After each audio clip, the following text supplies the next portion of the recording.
Imagine a man, alone in the middle of the South Atlantic. No throne, no army, just the wind crashing against the rocky shores of Saint Helena. This man, eyes weary but posture unbroken, was once the nightmare of kings, the terror of empires, the architect of a new Europe. His name?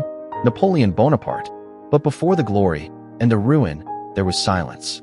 A frail boy from the island of Corsica, born in 1769, just months after the territory was annexed by France. He was too French for the Corsicans and too Corsican for the French. At just 9 years old, Napoleon was sent to a military school in mainland France. He barely spoke the language. He was mocked for his accent, his small frame, his foreign name. But while they laughed, he read Julius Caesar, Alexander the Great, Plutarch.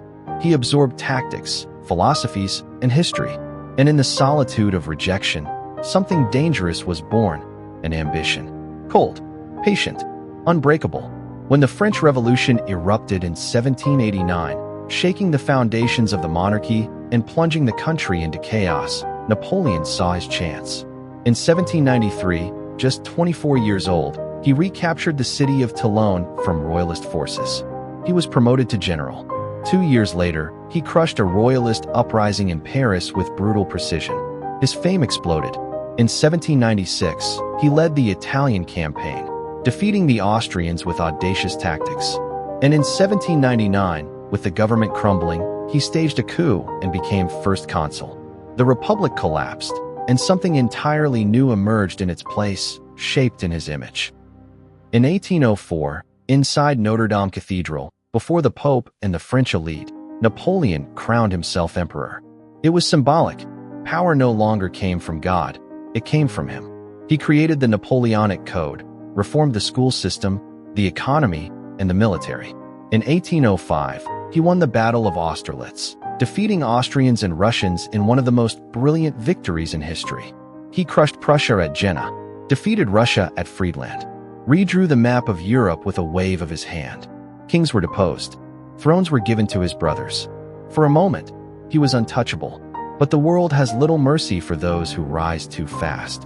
In 1806, Napoleon launched the Continental Blockade, an attempt to isolate Britain economically. It backfired. His allies suffered. Resistance grew. In Spain, he replaced the king. The people rebelled. Portugal defied him. Britain sent troops. And then came the fatal mistake. In 1812, Napoleon invaded Russia with over 600,000 men. But the Russians did not fight. They retreated, burning everything in their path. When Napoleon reached Moscow, it was empty and in flames. Winter came. Supplies ran out. And the emperor, with no other option, ordered a retreat. Disease, hunger, cold. Only a fraction of his army made it back. The myth of invincibility shattered. In 1813, a new coalition formed: Britain, Russia, Prussia, Austria. In 1814, they marched into Paris. Napoleon was forced to abdicate. He was exiled to the small island of Elba. It seemed over.